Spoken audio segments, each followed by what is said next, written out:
നമസ്കാരം, ഞാൻ മനോജ് നെടിയാക്കൽ. കുരുമുളകിനും ചുക്കിനും വൻ ഡിമാൻഡ്. ഓഫ് സീസൺ ആയതിനാൽ മികച്ച ഇനം കുരുമുളക് കുറഞ്ഞ അളവിൽ മാത്രമാണ് ടെർമിനൽ മാർക്കറ്റിൽ വിൽപ്പനയ്ക്ക് ഇറങ്ങുന്നത്.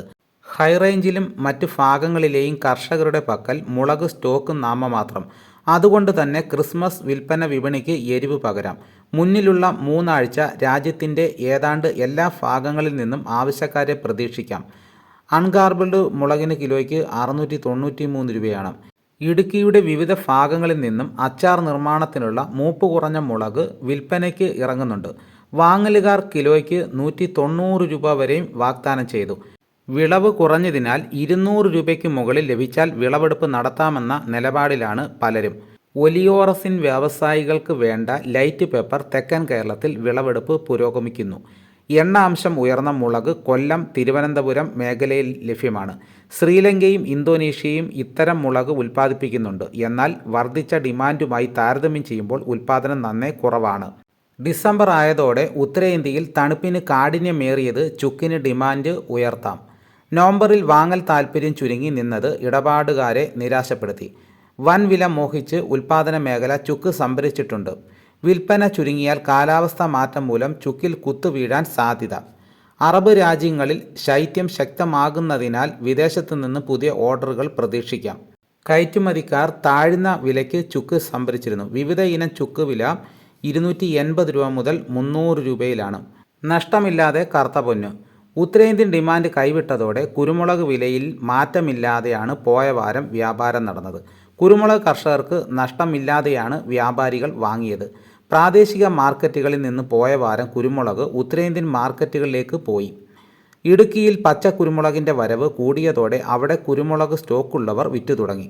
തമിഴ്നാട്, കർണാടക മേഖലകളിൽ കാപ്പി സീസൺ ആയതോടെ അവിടെയുള്ള കർഷകർ കൈവശമുള്ള കുരുമുളക് ഉത്തരേന്ത്യൻ മാർക്കറ്റുകളിൽ കൊച്ചി വിലയേക്കാൾ കുറഞ്ഞ നിരക്കിൽ വിറ്റു തുടങ്ങിയതും കൊച്ചിയിൽ ഉത്തരേന്ത്യൻ ഡിമാൻഡിനെ ബാധിച്ചു.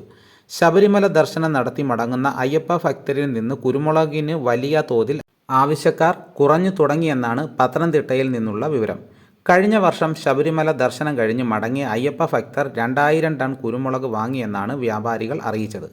കുരുമുളകിന് വില കൂടുമെന്ന് കണ്ട് മുംബൈയിലെ ഇറക്കുമതിക്കാർ പിടിച്ചുവെച്ച കുരുമുളക് വിറ്റ് തീർക്കാൻ തിടുക്കം തുടങ്ങി. സീസൺ ആരംഭിക്കാനിരിക്കെ പുതിയ മുളകും പഴയ മുളകും വിൽപ്പനയ്ക്കിറക്കുമ്പോൾ വരും നാളുകൾ കുരുമുളക് വില ഇടിയാനുള്ള സാധ്യത തള്ളിക്കളയാനാകില്ല. ശ്രീലങ്കയിലുണ്ടായ വെള്ളപ്പൊക്കത്തിൽ അവിടെ കുരുമുളക് കൃഷിക്ക് വൻ നാശനഷ്ടം ഉണ്ടായെന്നാണ് വിവരം. ഇതോടെ ശ്രീലങ്ക കുരുമുളക് കയറ്റുമതി നിരക്ക് ഉയർത്തി. 1 ടൺ കുരുമുളക് $7,500 പറയുന്നത്. 8% നികുതി കൊടുത്ത് ശ്രീലങ്കയിൽ നിന്ന് ഇന്ത്യയിലേക്ക് ഇറക്കുമതി ചെയ്താൽ കപ്പൽ കൂലിയും മറ്റ് ചെലവുകളും ഉൾപ്പെടെ 1 കിലോ കുരുമുളകിന് 700 രൂപ വരുമെന്നതിനാൽ ഇറക്കുമതിക്ക് സാധ്യതയില്ല. ഇതിനു പുറമെ രൂപയുടെ മൂല്യം ഇടിഞ്ഞതും ഇറക്കുമതിയെ ബാധിച്ചു. നാഷണൽ എക്സ്ചേഞ്ച് കുരുമുളകിന് അവധി വ്യാപാരം തുടങ്ങുമെന്നുള്ള ഊഹാപോഹം വിപണിയിൽ വന്നിട്ടുണ്ട്. വില കൂടുമെന്ന് കണ്ട് പിടിച്ചുവെച്ച 3000 ടൺ കുരുമുളക് വിറ്റ് തീർക്കാനാണ് എക്സ്ചേഞ്ച് അവധി വ്യാപാരം പൊക്കി എടുത്തത്. 1000 ടൺ കുരുമുളക് ഉത്തരേന്ത്യയിൽ വിറ്റുപോയതായും വ്യാപാരികൾ പറയുന്നുണ്ട്. കയറ്റുമതി നിരക്ക് ഇന്ത്യ കുരുമുളക് ഒരു ടണ്ണിന് $8,100, ഇന്തോനേഷ്യ $7,500, വിയറ്റ്നാം $6,925, ബ്രസീൽ $6,500. കൊച്ചി കുരുമുളക് അൺഗാർബിൾഡ് കിലോ 693 രൂപയും ഗാർബിൾഡ് 713 രൂപയും പുതിയ മുളക് 683 രൂപ. കൊച്ചിയിൽ കഴിഞ്ഞ വാരം 167 ടൺ കുരുമുളക് വിൽപ്പനയ്ക്കെത്തി. മുൻവാരത്തെ അപേക്ഷിച്ച് 18 ടൺ കൂടുതലായിരുന്നു. ഇതോടുകൂടി വീഡിയോ ഇവിടെ പൂർണ്ണമാകുന്നു. എല്ലാവരും ലൈക്ക് ചെയ്ത് സപ്പോർട്ട് ചെയ്യണം. ആദ്യമായിട്ടാണ് ഈ ചാനൽ കാണുന്നതെങ്കിൽ സബ്സ്ക്രൈബ് ചെയ്യാൻ മറക്കരുത്. മറ്റൊരു വീഡിയോയുമായിട്ട് ഉടനെ എത്താം. എല്ലാവർക്കും എൻ്റെ നന്ദി.